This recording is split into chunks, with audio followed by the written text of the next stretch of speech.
അവരുടെ അനുഗ്രഹമാണ് ആദ്യം മേടിക്കേണ്ടത്. കാരണം ഒരു ദക്ഷിണേന്ത്യ കണ്ട ഏറ്റവും വലിയ വെർസറ്റാലിറ്റി ഉള്ള ഒരു ആക്ട്രസ്സാണ്.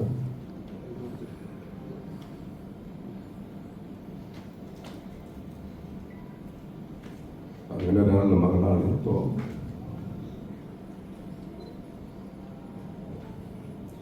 ഇവിടെ ചെന്നൈയിൽ പോയി അമ്മയുടെ അനുഗ്രഹം മേടിക്കുമെന്ന് പറഞ്ഞു. ഞാൻ കുറച്ച് ഇമോഷണൽ, എപ്പോഴും അങ്ങനെയാണ്. ഇത്തരം കാര്യങ്ങൾ, മോളുടെ കാര്യങ്ങൾ വരുമ്പോഴേക്കും ഞാൻ അങ്ങനെയാവും. അങ്ങനെ ഞാൻ വിട്ടു. അവളുടെ അമ്മ വളരെ സന്തോഷത്തോടുകൂടി അത് സമ്മതിച്ചു. അങ്ങനെ ഇന്ന് ഇവിടം വരെ എത്തി. ഇതിനിടയ്ക്ക് എൻ്റെ പ്രിയപ്പെട്ട സുഹൃത്തുക്കളായ സേതു, അലക്സുമാണ് ഇതിൻ്റെ പുറകിലേക്ക് പ്രവർത്തിച്ചു വന്നത്. സേതുവിനോട് പറഞ്ഞു, മനോജേട്ടാ മോൾക്കൊരു നല്ല റോളുണ്ട്, കഥ കേൾക്കട്ടെ, എന്നിട്ട് ഞാൻ കേൾക്കാം എന്ന് പറഞ്ഞു. അങ്ങനെയാണ് അവർക്ക് വളരെ തൃപ്തിയായി. അതിനുശേഷമാണ് ഞാൻ ഈ കഥ കേൾക്കുന്നതും എനിക്ക് ഒരുപാട് ഇഷ്ടപ്പെട്ടു. മോൾക്ക് അതിലേറെ ഇഷ്ടപ്പെട്ടു. ഒരു തുടക്കക്കാരിക്ക് ഇത്രയും നല്ലൊരു അവസരം കിട്ടുക എന്ന് പറഞ്ഞാൽ ചെറിയ കാര്യമല്ല. ഉർവശിയായാലും അവർ തുടക്കത്തിൽ ചെറിയ ചെറിയ വേഷങ്ങളോട് വന്ന് മുന്താണയും മുടിച്ച് എന്ന സിനിമയിലൂടെയാണ് ഏറ്റവും പ്രശസ്തി ആർജിച്ചത്. ഞാനും വളരെ വളരെ ചെറിയ വേഷങ്ങളോട് വന്ന് സർഗം എന്ന സിനിമയിലെത്തിയപ്പോഴാണ് എനിക്ക് ഒരു ബ്രേക്ക് കിട്ടിയത്. പക്ഷെ മോൾക്ക് സുന്ദരിയായവൾ സ്റ്റെല്ല എന്ന ടൈറ്റിൽ റോൾ തന്നെ തുടക്കത്തിൽ കിട്ടിയിരിക്കുകയാണ്. ഇത് ദൈവഭാഗ്യമാണ്, എല്ലാ ഈശ്വരന്മാരുടെയും ഭാഗ്യമാണ്, അവളുടെ അപ്പൂപ്പൻ്റെ ഭാഗ്യമാണ്. കാരണം എൻ്റെ അച്ഛൻ്റെ ഏറ്റവും വലിയ സ്വപ്നമായിരുന്നു മോള് സിനിമയിൽ വരണമെന്ന്. എൻ്റെ അച്ഛൻ മരിച്ചപ്പോൾ എന്നെക്കാളും കൂടുതൽ ഒരുപാട് കരഞ്ഞത് കുഞ്ഞാറ്റയാണ്. കെട്ടിപ്പിടിച്ചവൾ കിടന്ന് കരഞ്ഞു.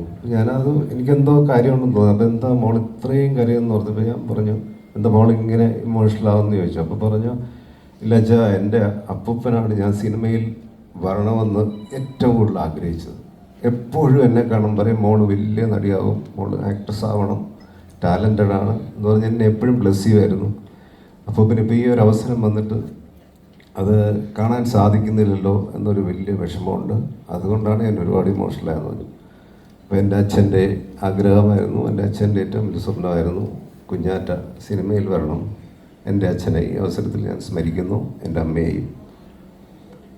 അങ്ങനെ എല്ലാവരുടെയും ബ്ലെസ്സിങ് ഇപ്പോൾ രാവിലെ മേടിച്ചുകൊണ്ടാണ് ഞങ്ങൾ എത്തിയിരിക്കുന്നത്. രാവിലെ എന്നെ ഉർവശി അമ്മ അവളെ വിളിച്ചു, ബ്ലെസ് ചെയ്തു. ഞാൻ പറഞ്ഞു, ഉർവശിയുടെ അമ്മയും വിളിക്കണം. എല്ലാവരും വിളിച്ച് സംസാരിച്ച് എത്തിയിരിക്കുകയാണ്. ഇനി നിങ്ങളുടെ അനുഗ്രഹമാണ് വേണ്ടത്. എന്നെയും അവളുടെ അമ്മയൊക്കെ സിനിമയിൽ വളർത്തിയതൊക്കെ നിങ്ങളുടെ അനുഗ്രഹം കൊണ്ടാണ്, നിങ്ങളുടെ സപ്പോർട്ട് കൊണ്ടാണ്. ആ സപ്പോർട്ട് ഞങ്ങളുടെ പാരമ്പര്യം പിന്തുടർന്ന് വരുന്ന എൻ്റെ പ്രിയപ്പെട്ട മകൾക്ക് കുഞ്ഞാറ്റയ്ക്ക് നിങ്ങൾ നൽകണം എന്ന് വിനീതമായി അപേക്ഷിക്കുന്നു. ഈ സിനിമ ഏറ്റവും വലിയ വിജയമാകാൻ വളരെ ആത്മാർത്ഥമായി ഞാൻ പ്രാർത്ഥിക്കുന്നു. കാരണം ഇതിന് പണം മുടക്കുന്ന ആളെന്ന് പറഞ്ഞാൽ ഇത്രയും നല്ലൊരു മനുഷ്യ